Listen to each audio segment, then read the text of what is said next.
Through Scottish Prism, the programme that is unapologetically pro-Scottish independence and anti-Westminster rule. Everything we say here is viewed through a Scottish prism. Brought to you by Barhead Boy. Hi folks, and welcome to the Through a Scottish Prism midweek special. I hope yours and yours are well. Nice to have you back. I'm right to bring you one of our special topics. And today is going to be ferries and maritime problems and opportunities. And to do that, I'm joined by some pretty good experts in this. And of course, we've discussed this before, but we're going to have another re-go at it again today. Firstly, I've got Professor Alf Baird, who's normally here on constitutional matters as well, but here as a Professor of Maritime Business. It's probably the best way today to describe you, Alf. How are you?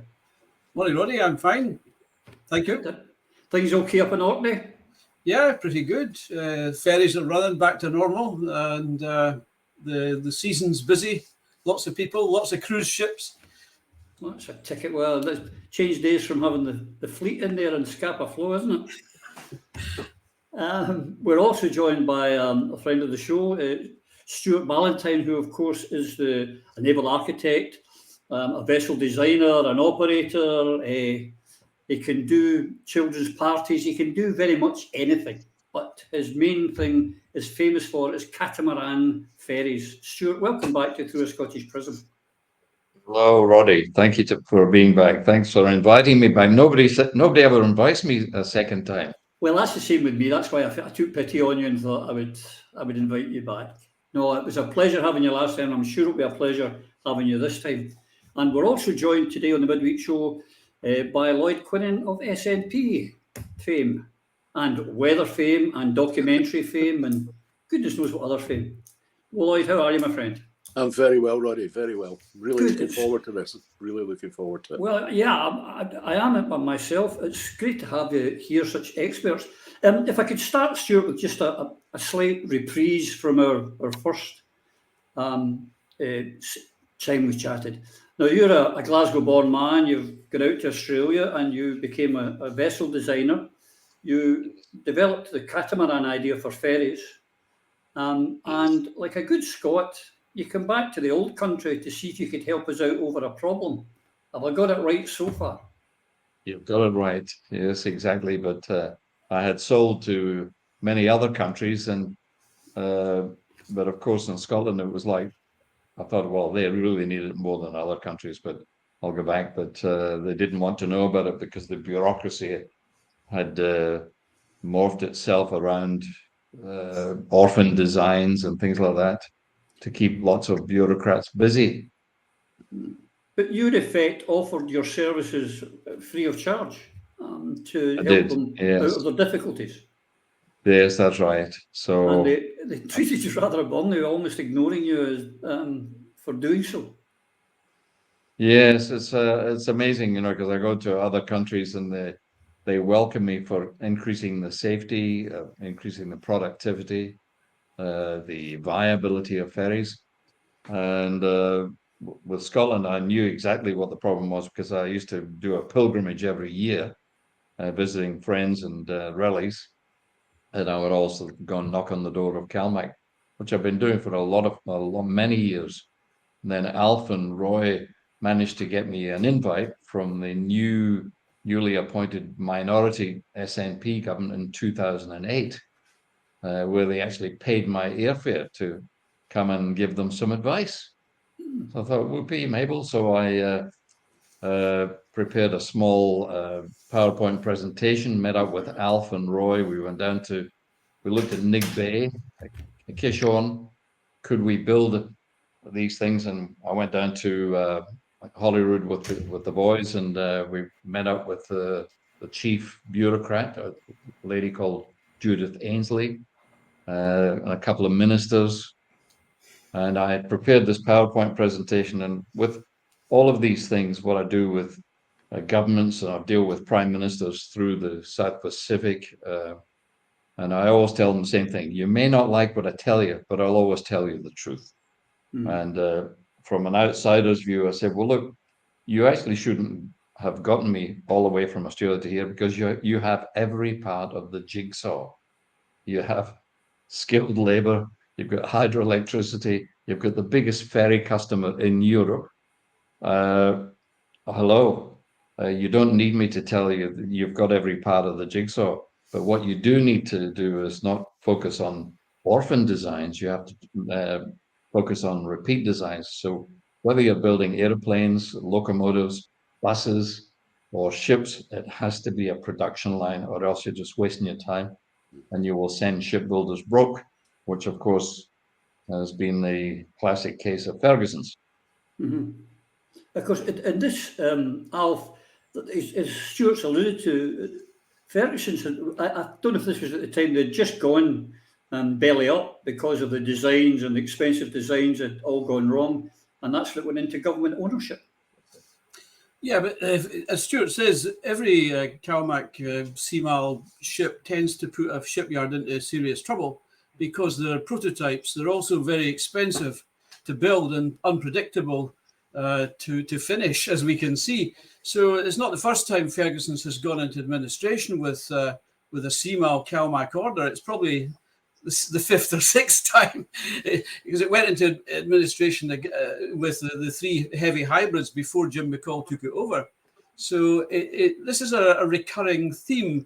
And what I found in my research, working with naval architects like Stuart, and I've worked with naval architects on bigger ferries as well as small ferries, and also container ships and cruise ships, is that there are great naval architects out there, and Stuart's one of them, as an inventor of a particular species of ship, the medium-speed Ropax catamaran, steel hull.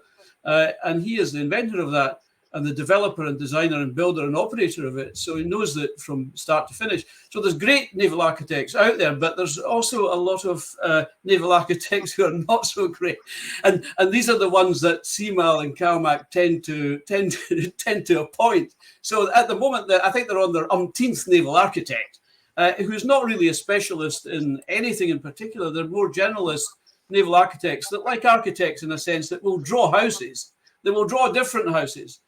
Like naval architects will draw different types of ships, tugs, fishing boats, other things, ferries, but they're not a specialist in a particular segment in the market. And that's what Stuart is, an absolute global specialist in that market. And this is what shipyards, successful shipyards need, is they need to align and ally with the great naval architects. And this is what the great shipyards of Europe and Asia have done, is align themselves, even buy up the best naval architects and incorporate them into the yard.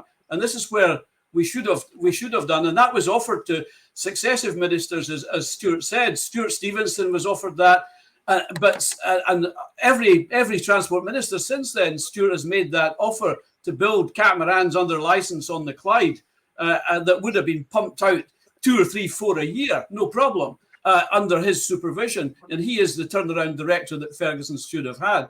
But the problem is the civil servants appoint the wrong people to run these things, to make these decisions. And I found a comment recently that the Scots couldn't build ferries, and the Scots are terrible at building ferries. Actually, all the people involved in the two hulls, 801 and 802, that have not been delivered yet, most of the top decision makers are not from Scotland. They're not from Scotland. It's not a Scottish problem. Ministers get to apologise for the mess, but actually all the people leading Seamal in Transport Scotland, ferry procurement policy, and even in Ferguson's, the last two CEOs are not from Scotland. It's not a Scottish problem. It goes back to my thesis on the whole shooting match, as it were. The whole problem goes back to colonialism and the fact that we always end up with a mediocre meritocracy. I can remember when that yard was Scott Lithgow's. I lived down in the Dirty Wee Port in those days. And if I'm not mistaken, maybe you two gentlemen can correct me if I'm wrong, but they developed the first sort of ships that you could build in different parts and weld together, for want of being a layman term. And then Lithgow sold the technology to India or Korea, I think it was, and then couldn't understand why they were getting undercut in price. Am I right? It was that kind of management insanity that killed Scottish shipbuilding. But Lloyd, Alf has said, the recurring theme. How often is it, as Einstein said, doing the same things over and over and expecting a different outcome? This government's no different when it comes to shipbuilding, is it? You're absolutely right, Roddy, but I think in some ways what both Stuart and Alf have said was identified the central problem, which is we have had effectively government by civil servants for a number of years now. And if you have mediocre civil servants who lack imagination and who effectively see themselves on the path upwards in the British civil service, then their focus will not be on seeking out the excellent for us. I think the secondary problem, of course, is you can only have that situation where the civil servants are running the country when you have mediocre politicians who operate on the basis of believing that their job is to attend press conferences, photo shoots, but who appear to have no genuine imagination and desire for change. I just find it shocking that since 2008, as Stuart Ballantyne has said, that this offer has been there, but headlines are constantly and continually ministers having to apologise for the failures at Ferguson's, which are not Ferguson's failures, as Alf has pointed out. But why would any transport minister take on the job of transport minister without a plan to sort out the central problem we've had for kicking on for a decade now? I find it astonishing. I really do.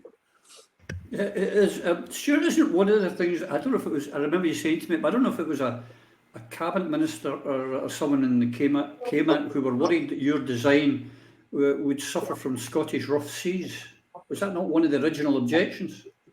Yes, it was. And of course, we designed the Pentalina for Orkney back in, and she started service, I think, 2008, wasn't it, Alf? And 2009, I think, and she won the Scottish what was it, the Sustainable Transport Award in 2010. And those rough sea conditions. And of course, CalMac, we said, well, okay, guys, there's one operating there. But how about re-looking at this? Oh, no. Once bureaucrats dig their heels in, you're gone forever unless you can get rid of the root problem within the bureaucracy. And there's one particular guy that's been there, and that was his party line, and he's unfortunately the boss there, Mr. Kevin Hobbs. Right, well, we've got his name now. Maybe we'll get him on to reply sometime. You don't see any change in the short term, Stuart?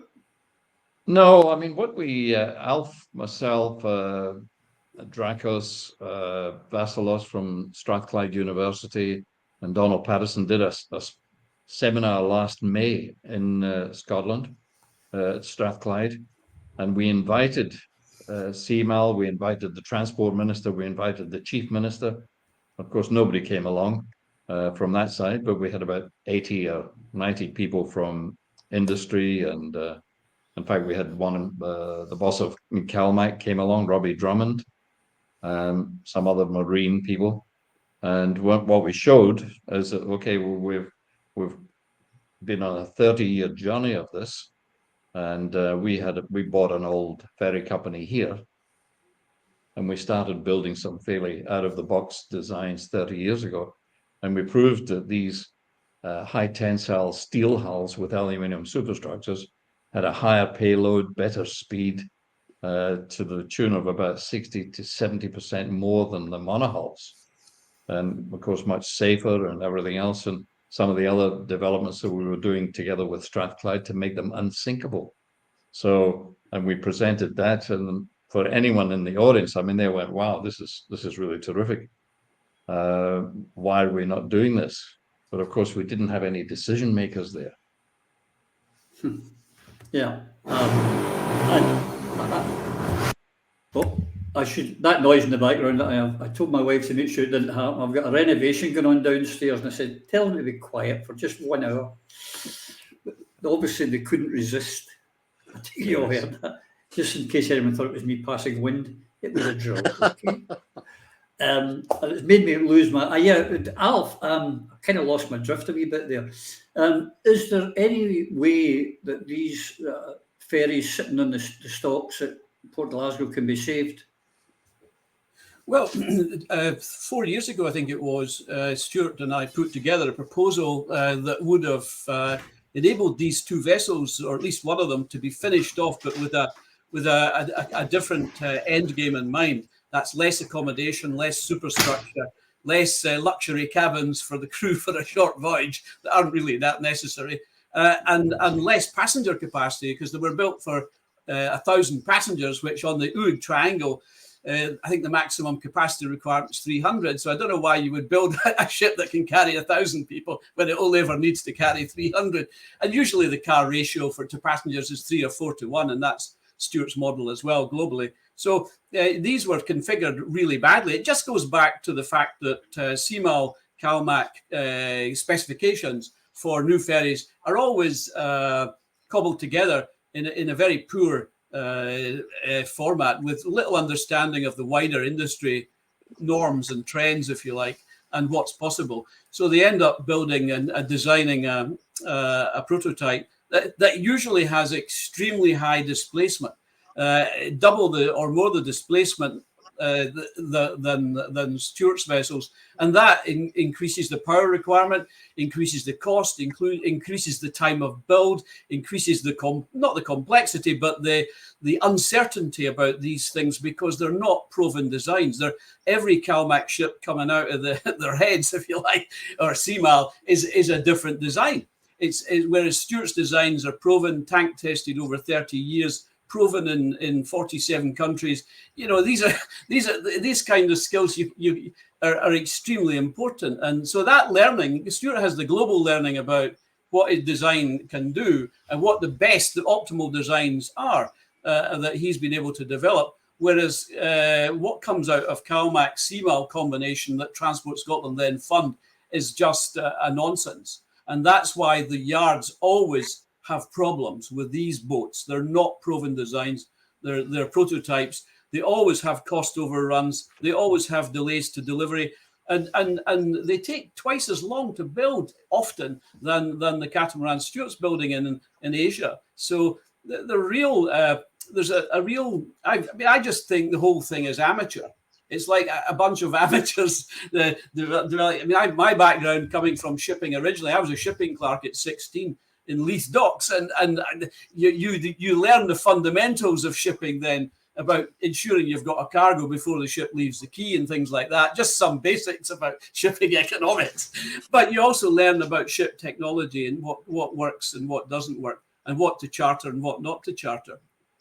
Yeah, and the fact that CalMac have now chartered a catamaran after CMAL and agencies saying for the last 10, 15 years that catamarans would never work in Scottish waters. What a load of nonsense that is. They've just eaten the most immense humble pie, and they haven't apologised yet.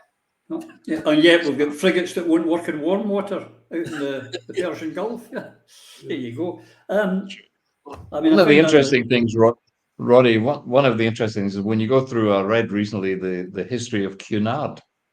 And Cunard really helped birth the River Clyde shipbuilding, because they started giving quite small compared to today, little 40, 50 meter vessels, but they were giving, even then, production models. These were paddle steamers originally. And then they would give another 4 orders of the next size up, but a similar design. And you'll see the production boats have been around that was the birth of Scottish shipbuilding, and it's really quite interesting. Even throughout the 50s, the ships were very similar in hull shapes and designs and machinery and everything else. And what I did with Jim McCall when he had Ferguson's, I urged him to send out 2 of his people. So he sent out his head production manager, Liam, I forgot my second name. There was Liam and a guy called Keith Mitchell, who was the commercial director. And they came out here for 2 weeks. We took them on one of our designs locally. Then we took them through the design office. We showed them all of the costings of the designs, all of the ins and outs, the stability. And in the words of Liam, he said, "This is dead easy for us to build these things. So nice, simple designs, 4 small engines. They need lower qualified engineers having small, essentially truck engines. not big, huge ship engines. So if we got, in fact, my latest one's got 6 of the small engines. And they went back and said, well, this is great. We can do this at the Australian costs, which were the same labor costs as Scotland. And by the time they got back, Nicola Sturgeon was waving these big contracts, the ones that are still stuck there, in front of Jim McCall. And I flew from here to meet with Jim, and I said, Jim, with a brand new workforce, don't tackle complicated vessels. Start off with something small, production line, so that the guys get used to it. It's like baking, sandwiches or pies. You stick with the same pies before we get into wedding cakes. Just start off with something simple, a production line. But he was under a lot of political pressure to accept these things because at the time, Nicola was very keen to have runs on the board, and and of course that was that. So he never followed up with doing a production line of the small vessels. And I spoke to Jim the other day, and he's still keen to do something, but he's tangled up with I think it's the judge advocate or some legal hassle there in Scotland, that he wants his 28 million pounds that he put in back, and he wants the shipyard back, and he's happy to sign a license agreement with me and build some production boats or small ones to get it going. And I said, well, it sounds all right to me. I'm just happy to help. Yeah, let's hope they listen, because Lloyd, when you're hearing about it, ships that will have 200 passengers, building one with 1,000 capacity. CalMac is also in public ownership, private ownership, or public ownership rather, isn't it? Mm-hmm. Yeah. But shouldn't the transport minister, be able to overrule and say, listen, guys, take this design. It's cheaper. We can build them quicker. They're more reliable, blah, blah, blah, blah. Why wouldn't the transport minister do that? I think the problem is that transport minister is not seen as one of the top jobs, particularly under Nicola Sturgeon's regime. And I think effectively it was a place to go to test yourself. And that in itself is a serious misunderstanding of the importance.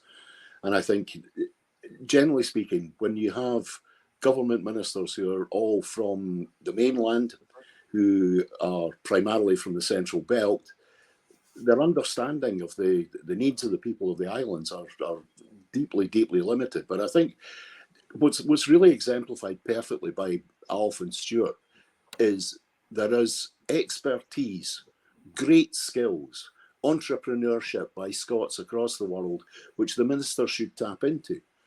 But I fear that too many of our ministers have an attitude that they don't want to be caught out in the fact that they're not experts. It seems when you get the portfolio, you are instantly an expert, and you must protect that position.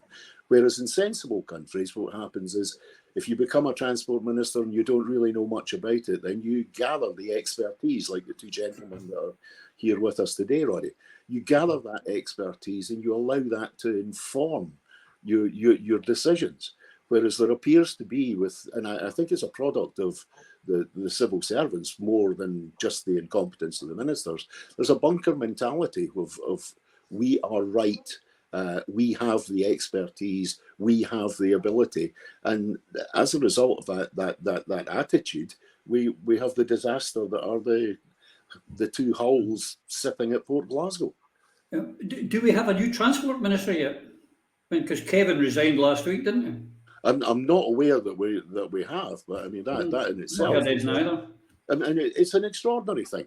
You get appointed as the transport minister. The biggest story in transport over the past 5, 6, 7, 10 years has been the failure of the ferry service and the support for the people of the Western Isles. Surely, when you get offered the job, the first thing you say is, I need to get this fixed. Do I have carte blanche to go ahead, get this fixed for the benefit of the people of the islands? You don't say, thanks very much, that's an extra 30 grand on my salary. It's an appalling approach. How could anyone take on a job knowing full well that they do not have the skills to do it, but then not go out and find the people that do have the skills? Instead, depend on paper pushers in New St Andrews House. Yeah, but that's what I find quite bizarre. Lloyd, you're a political animal. I mean, we've got our experts here, but it's political animals. You've got something like this, it's an open wound that our opponents are hammering you at. You would think the First Minister would say to the Transport Minister, get this sorted, do whatever you want, get whatever you need, get that guy over from Australia, get him here and let's get it done and shut these people up who are giving us a hard time. It's quite bizarre. They're just carrying on regardless. I think, Roddy, that is the approach we require. But ultimately, in the situation we're in at the moment, that approach will lead you to saying, well, in actual fact, we can't address this situation properly because we're not an independent country and we don't control our own economy. And in the end, that's what they're going to have to face. But instead, we have the politics of the sticking plaster. You know, we try to cover things up, but I think also it's an issue of priorities. You know, what is the priority in this country? Does the priority for provision of services for our people begin at our border and work its way inwards towards the centre, or does it work from the centre on its way out, and by the time you get to the periphery, there's no money left? And I think, unfortunately, when you have people who do not draw expertise into their portfolios or to support them in their portfolios, that's the situation that you have. Without putting you too much in the spot, Stuart, and ruining your profit margin in any way, shape or form, would it be, from a financial point of view, for the government to scrap these two line there and start fresh with your designs? Would it be cheaper to do it that way? Well, as Alf mentioned before, when we had a close look at it, the first one is closer to completion. If they had completed it for 300 passengers and a lesser accommodation, that could be done actually quite quickly. But the second one is so far behind, I think that she would have to be scrapped. But I'm saying that without going on board and looking at it, because I'm one of these glass half full people. I can always see a solution in anything that floats. And we've taken half-built vessels from different shipyards and turned them into something good, with a little bit of fresh thinking and a good imagination. But you couldn't convert these, for example, to catamarans that design. No. But I mean, you could. The fact is that you know, the ungainly, and the first thing we said is, look, chop that superstructure down, and we'll make them actually far more cost-effective, far faster, far easier to maneuver, with less windage. And that was the very first thing let's fix this way. And but of course, when people ask, you know, what do you think? That's just from an outsider, because I haven't been on board the vessel. I've had a look at the general arrangement of the ships, but it's one of the, as Michael Gray calls them, orphan ships. And it's like the one that they built down at Camel Lairs recently, like the research vessel. What's it named after? Your Boaty McBoatface. Boaty McBoatface, yes. So David Attenborough. David Attenborough. Well, they lost £65 million on that, and it nearly brought them down, but it certainly got rid of the whole board just recently, as I understand. But again, it was an orphan design, you know, and an orphan design that even hard to get rid of at the end of the lifespan, or even halfway through the lifespan, because really they're not suitable for resale. And that's what one of the good things about our designs is that we've always built them for ourselves initially, because we had a ferry run, and we would sell them within 3 years at a much greater price than we built it, because they were so popular and they would make so much money. And put it on the market, they'd be gone within a week.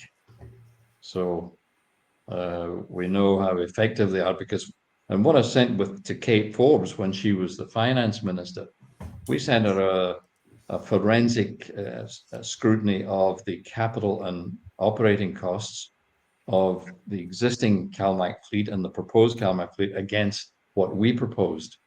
And we could actually reduce the number of vessels and reduce the horsepower of the engines for an increased speed and for something we saved about 38 or 40% emissions. So it was a win-win-win. But being the minister, the last meeting that I had with her, she had all these sycophants around her, and I'm not sure that, and she was heavily pregnant, if I remember, and I'm not so sure she actually paid attention to that data sheet. I am speaking with her tomorrow night.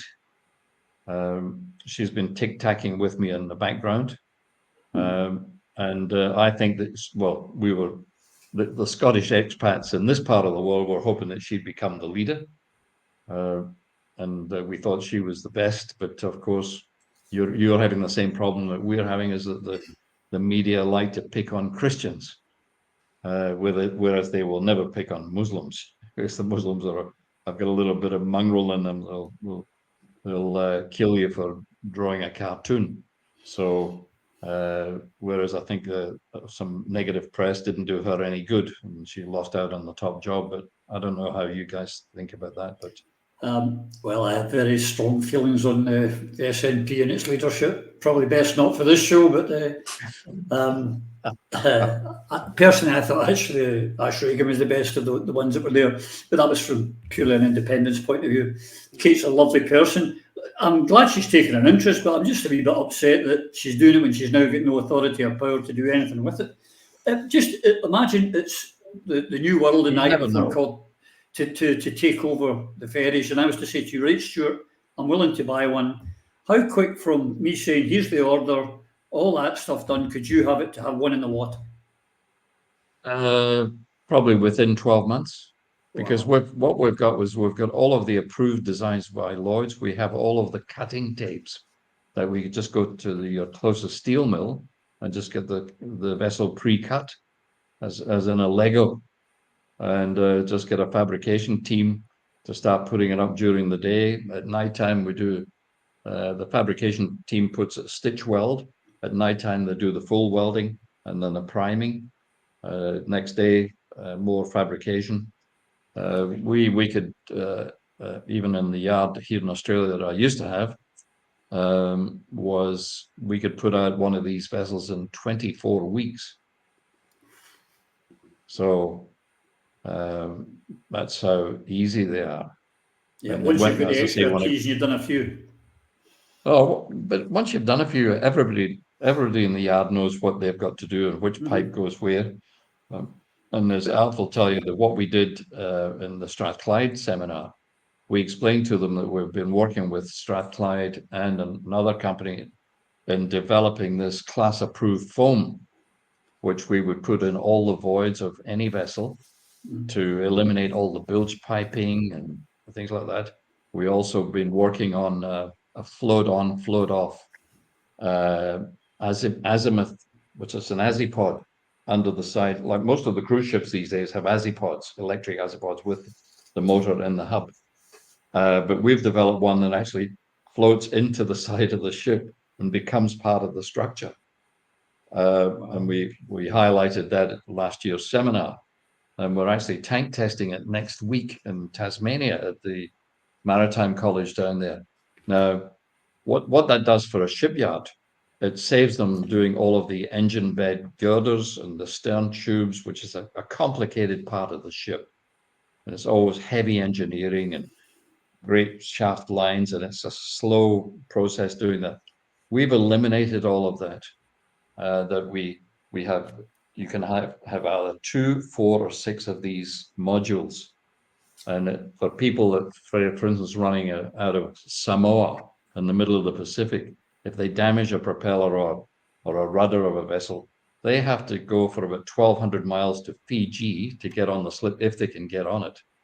But if it's damaged, so what we've developed is this system where you can just float in the next propulsion unit, and there's 4 cords, the thickness of your fingers, that just connects up, and away you go again.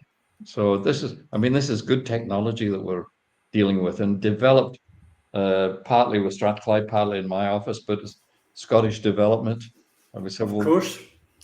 why don't we could easily build these in Scotland, and this is a no-brainer. Well, absolutely. The fact, Alf, that we've outsourced some work now to Turkey. If what Stuart's talking about here now, and I speak as a layman, but it sounds quite straightforward, simple once you know the process. There's a reason why Morgan cars, which are handmade, are more expensive than a Ford car off a production line. So that bit goes into my logical thinking. How many jobs could we create if we were doing? Because we could be selling into Europe, could we not? This is not just a product that we could have to solve Scotland's problems. Surely it's one we could sell to Europe. Shipbuilding globally, in many countries, it generates tens of thousands of jobs in the wider supply chain as well. And the problem with Scotland, of course, is we have a need now for 100 new ferries. Wow. Actually, the CalMac system is underdeveloped. CalMac have 31 ships, I think. They could easily have nearly double that. Then you need another 20 for Orkney and Shetland. And then we have other ferry services that should be developing on the Forth and Clyde that have never been developed by the public transport authorities. But any other city globally would have waterfront ferries. And Edinburgh, the Forth, is a great example of that. The Clyde could have that all the way up the river. It's dead and empty. And they could have river bus systems like Brisbane has, and Sydney and London and so many other cities, Lisbon and whatnot.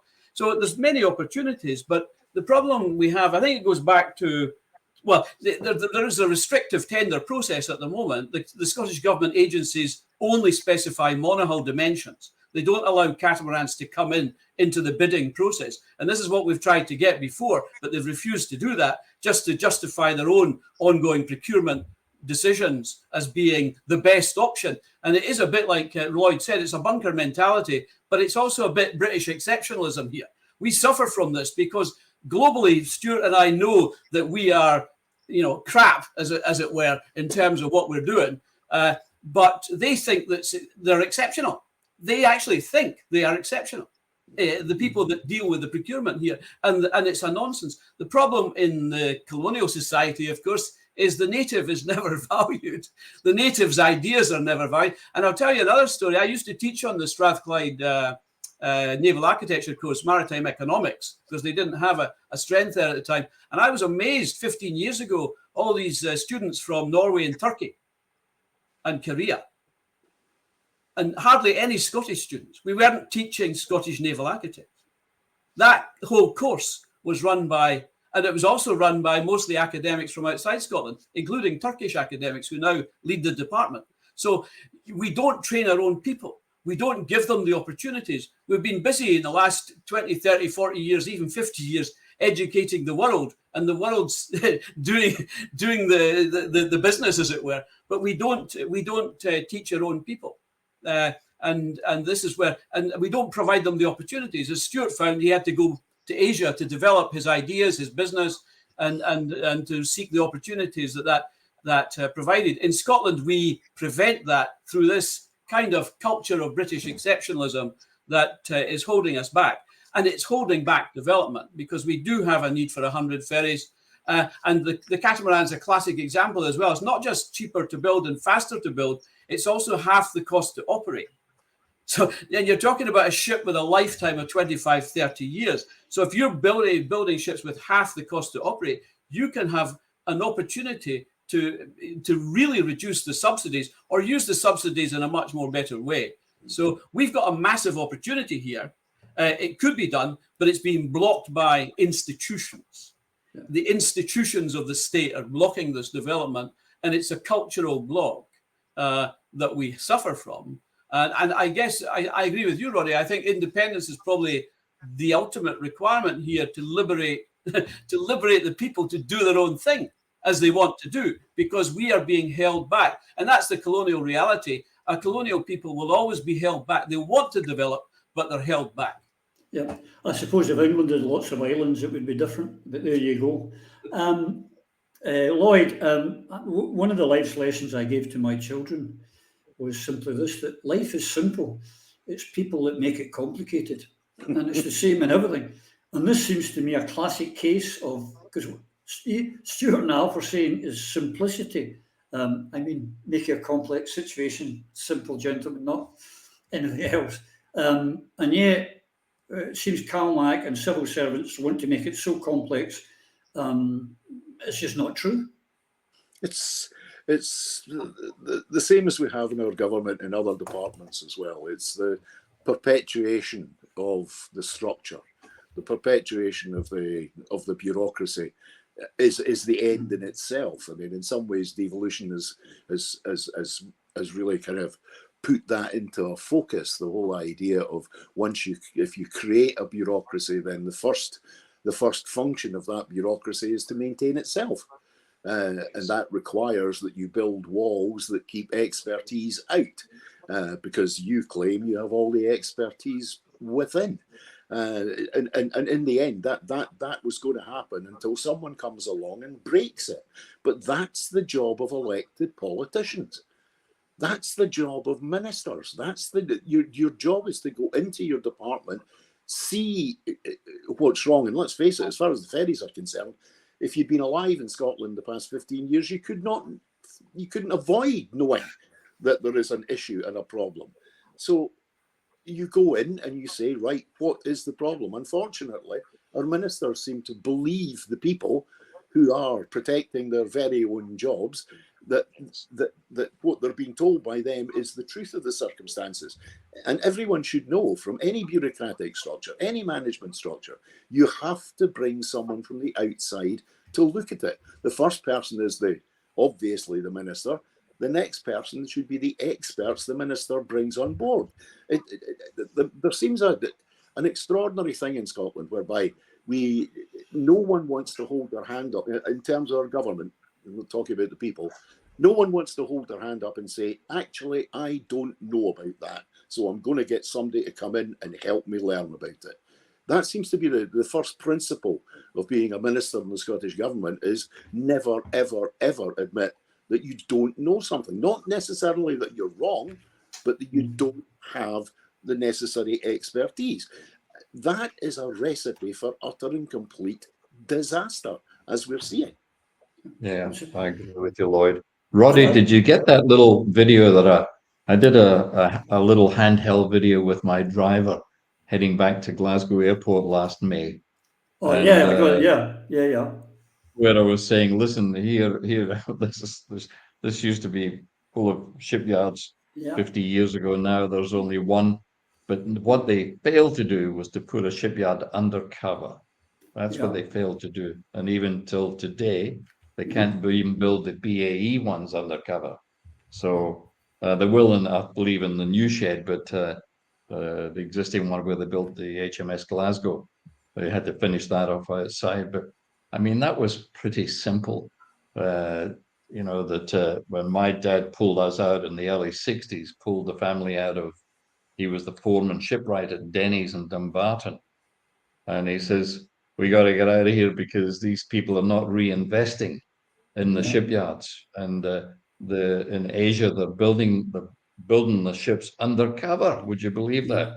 And of course, in Scotland, the weather is so beautiful all the time. The last thing you want to do is build ships in the open. And you wouldn't believe it. Some of the old Denny's cranes and things like that, they were bought by the Whyalla shipyard in South Australia, which goes from Scotland to extreme heat in South Australia, where there was a lot of Scots immigrants there. But again, they didn't do it. They didn't do it undercover, and of course that yard went up belly up as well. But that was a simple thing. But that was about failure to reinvest in the infrastructure. Yeah. Well, I remember in the late 70s, early 80s, probably late 70s, a pal of mine worked in, he was a plater in the Lithgow yard down in Port Glasgow. But there was the 2 yards, but they only had 1 crane. So lots of times he was in a card school for 3 days of the week, waiting the crane coming to bring a plate along. In fact, he was a shop steward. He told me a great story. He said, there was one time, he says, we were in a card school for 6 hours and we'd been in strike. And we were still inside the yard and we were scared to come out because the pickets were already on the gate. So didn't we get fired? They're called a scab. But you're right, they don't invest. But it's not just in workers, Alf. you understand economics of maritime stuff.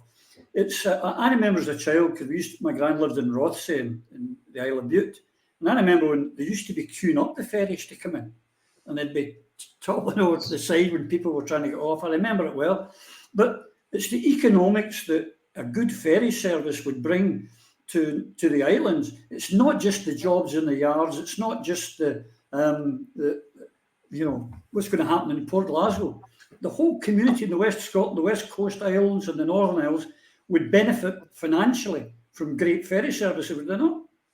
Yeah, and one of the key features globally in the ferry sector is frequency. And we don't pay enough attention to that. And Stuart knows this as well, because he's got buyers of ferries that buy more than one ferry. And you need more than one ferry on most, if not all, routes. CalMac's philosophy has been build a big ferry and have one ferry on a route. And then when that ferry is damaged or has a mechanical problem, the service is cancelled. What you should have is what Western Ferries have done on Gourock Dunoon. Gordon Ross has done there. You got 4 ferries. And that was started by, I think, Sir William Lithgow originally in Western Ferries as one of the shareholders. You've got 4 ferries there. You've got a frequency every 15 minutes. You don't need big ferries. You need the right size of ferry, but you need more than one ferry. And there's so many opportunities in Scotland. The Pentland Ferries operator here in Orkney that bought Stuart's boat, that we got him to buy Stuart's boat back in 2007, the Pentalina, he wanted to start ferries across the Forth between Granton and Bird Island. And he had 2 big catamarans ready to go on that route. That was stopped because the Port Authority, which is owned by a private equity outfit at the time in the Cayman Islands, they wanted to impose a tax on every passenger. And that was at the same time as the bridge tolls had been taken off the bridges by Alex Salmon. And that was just before the bridge was out of action. So a ferry service would have been a great thing to have developed, just as the same thing that happened in San Francisco when the Golden Gate Bridge was damaged by earthquakes. The ferry services started on the bay there and never looked back, and they're run by the bus companies there. So you can have ferry services in all sorts of areas. Another area that I've researched a lot and did a lot of work on the Superfast project, or to get the Superfast project from Rosyth to Zeebrugge. That's another tragedy that we should have been developing that. Part of that was the problem of running upriver to Rosyth, and I've been advocating Cockenzie as a site for a new cruise and ferry port for the Forth now for 20 years, having originally studied that for Scottish Power twice and East Lothian Council back in the 90s. So we've not invested in infrastructure. We've not invested in services. We don't have a maritime policy. And this goes back to the point you were making with Lloyd as well. Transport isn't a cabinet post. We don't have high-level cabinet transport strategy, and we don't have a minister of shipping. Every country with a coastline and with ports like Scotland has an enormous trade, enormous values of trade, hundreds of billions of trade that we don't value, we don't quantify. It just gets leaked out in different ways at the moment. But we actually have hundreds of billions worth of trade that's captured. And a lot of that is maritime trade. We don't have a minister of shipping. That's another missed opportunity, but we don't have the skills. And going back to the advisory thing, they appoint SPADs. SPADs are generalists quite often, or political bag carriers. They're not specialists. They're not special advisors, really. They're just political advisors. They don't. I've met SPADs on shipping, and it's just a different world to them. They don't understand it. So we don't use the expertise that we have. We don't develop the expertise, as I said, in the universities, which Scotland universities are just international businesses, selling degrees to global elites. That's what Scottish universities, the elite ones, do. They don't focus on the Scottish market. You know, the poor student in Scotland, they focus on the global elite market that can pay the 30,000 fee a year. And that's what you get crammed into Scotland's universities. So we need a complete rethink about what our country does as an organisation, what it does with its people, its biggest resource, its greatest resource, as what the late Ian Hamilton said. We don't use our greatest resource. In the past, we've just exported our greatest resource, as Stuart's an example. And a lot of my family are examples of what we exported globally is our people. Rather than develop our nation. We need a complete rethink about things like that. And transport should be central to that. I agree with you. One of the questions for Roddy. Roddy, one of the things that I've been persistent about this is that I see if this was handled correctly, this would create, I'd say, at least 1,500 to 2,000 full-time jobs over 2 shipyards. And I believe that the peripheral work is, I don't see any other project in the, well, because I don't know too much about the local politics, any other project in Scotland that's got that much potential, or is there?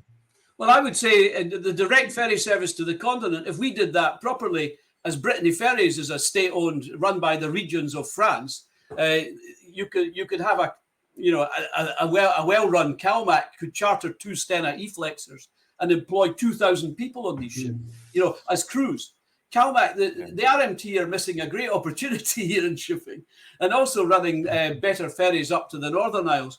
But running continental services out of Scotland should be a thing the Scots should have done. It's the first thing Estonia did when they got independence, was set up the Estonian shipping line and reinstate all the traditional connections to the Baltic countries, rather away from the umbilical cord of Moscow that was strangling it. We still have that umbilical cord to London. All our trade is focused from there. All our logistics is focused from there. All our infrastructure is focused. In a colonial sense, you're just there to serve the mother country. You need to get away from that. We need to get back into the global game, back into the shipping game, and shipping and trade are the thing that we should develop. And we'll need loads of ships to do that. So there's massive opportunities. Yeah. What I was saying, Alf, about I was saying there's at least 1,500 jobs, full-time jobs, with the shipyards. Yeah. But what that does, that generates 3 times the amount of on support industries. In the supply chain, But if you then take the ferries and what you're talking about, the new ferries and stuff like that, you're talking absolutely 10 to 15,000 jobs. Yeah. But it has to be a strategy. And as I keep putting in the end of my PowerPoints, where there is no vision, the people perish. It's a Proverbs, and I keep saying that. And there's no vision. So, and it's been in my latest notes to Kate Ford as well. Yeah, here's Lloyd, part of the problem. Alf's highlighted it somewhat about colonialism, because you see, this is a scandal. In any other country just now, what Stuart's offered 5-10 years ago, wherever it was, started doing this, there would have been uproar. The media would have been onto it. Opposition politicians would have been pushing to get Stuart and get involved and get the problem solved. But unionists, it suits them to have bad news Scotland stories. And so therefore they don't highlight this, they don't promote it, they don't get behind Stuart and Alf and say, these guys need to be listened to, this nonsense of what you're doing. It's actually, there's a lot of political, it's the same with biofab. I mean, we've got the biggest wind in Europe, and yet we don't build a single bloody turbine. They're all getting done in Holland and China and elsewhere, because it was screwed up in a similar manner to the way the Ferguson Marine Yard was. So there's a lot of political as in constitutional political shenanigans going on with this as well, as there not? I think there is, but really, when it comes down to it, Roddy, politics is supposed to be about finding solutions. Yes. Now, as I said earlier, if you're the transport minister in Scotland, you know what the problem is. I mean, if I was Kevin Pringle or I was advising the Scottish Government, this is a perfect opportunity for a good news story. Take the last 3 or 4 minutes of conversation between Alf and Stuart. You're talking about consistently creating 15,000 jobs. The jobs in the shipyards will continue developing skills over years and years. It will be permanent. It won't slip away because you have developed the routes, including the routes to Europe. The idea that a member of our government cannot see the opportunity, the political opportunity, to kill the myth of our own incompetence by simply going in and addressing this issue, I find astonishing. But again, it comes back to, in some ways, the colonial mentality that some of our politicians have. The fact that it's not a scandal and it's not all over the newspapers and the media. I mean, the BBC have done a documentary, but the media, the television, the newspapers rather, are not interested in doing this story, because the longer you can drag this one out, it's constantly a stick to beat. And that's what they're in the business of doing. Yeah. They haven't been particularly active with the stick the past couple of years, primarily because the Scottish government has been funding the newspaper industry in Scotland, and you don't bite the hand that feeds you. I think that will change over the next couple of months. I think it has. The real shame for me is when I'm in North Berwick, I look out across the Forth. My father was in the Merchant Navy. He was a shipping agent in Leith. I've lived round the Forth all my life, and all I see is a wasted opportunity. Mm-hmm. That brief period when we had the hovercraft ferry between Kirkcaldy and Edinburgh, which people loved it, and it was actually less used as a means of transport and more a means of entertainment. People enjoyed doing it. When I read the history of my town, Leith, ferries and maritime communication is the basis of the town, and all I've seen is it collapse over the years. I mean, I remember my father worked for a shipping agent. They had a contract for the government of Nauru, and it was one of the last ships built at Henry Robb's. And to see that day a ship going down the shipyard, down the slipway, that was going out to the middle of the Pacific Ocean, was a wonderful thing. It was extraordinary. The expertise of these men for Leith were effectively creating a lifeline for people in an island in the absolute middle of nowhere. Lloyd, I was there. I was there at the launching of the Egamoya. The Egamoya, yes. The Egamoya. I served my time on the British phosphate ships running from Nauru, Ocean Island, Christmas Island to Melbourne, Geelong. But I was across there at the President Hamid de Roberts, because he launched it. Yeah, and I was there. I was appointed as second officer of that ship. Well, my father, we're kind of off point here, but my father was with Morrison's, the shipping agents, and they were the agent for the build between Georgie Morrison and Robb's. Yeah, small world, isn't it? Enough reminiscing. That's right. There'll be tears everywhere soon. But Stuart, that's what really pisses me off. I remember as a young lad being down in the Barton Road at a certain time of the afternoon when the yards come out, and it was just black with people. Govan Road was even more so. We built the best ships the world has ever seen. We had a reputation for Scottish shipbuilding. It was the best you could get. Every ship, they said, had a Scotsman in the engine room. And here we are. We've had 2 aircraft carriers that can't get out of port hardly. They're leaking. We've got frigates that can't go into warm weather where all our so-called enemies are in warm waters. We can't build bloody ferries. We've got no river ferries. It's a sad state for a once proud maritime nation, is it not? This goes back to leadership. I find that the difference between leaders is a bit like church ministers. You can either make a career out of it, or you can be a calling. You can have a calling, and the people that with calling they've got a passion about it, and that's what the difference between a good politician is. He's got a calling to go in there. It didn't come out of a union and become a career politician because it was an easy ride. But it's hard to find good politicians with a bit of spine, I tell you. Even in this country, we have the same. If you read Stuart Ballantyne's Spectator, you'll see some of my annoying comments to our government because we've got the same problem here. The bureaucrats are out of control. There's similarities in every country. That's the thing. We're all virtually the same. Stuart, I admire your resilience of carrying on for your country of birth, and it's to be congratulated. Is there a few times you've not just thought, "Oh, to hell with this for a game of soldiers"? Did you not? Yeah, no. My wife, Alf knows my wife Stephanie very well, and she says, "Look, talk about this. He's got this pilgrimage. He's got to go to Mecca. He's got to go back to Mecca and sort them out." So you can take the boy out of Scotland. You can't take Scotland out of the boy. That's for sure. Yeah. Alf, do you see anything encouraging And if I'm not, actually I'm very optimistic, Roddy. wonderful.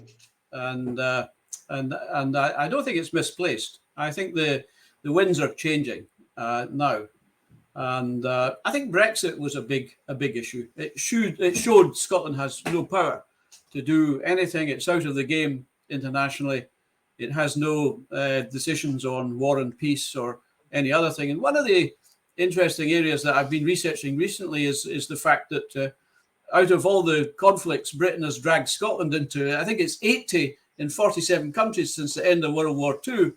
And Ireland, that's the Irish state, has had relative peace for 100 years since its independence.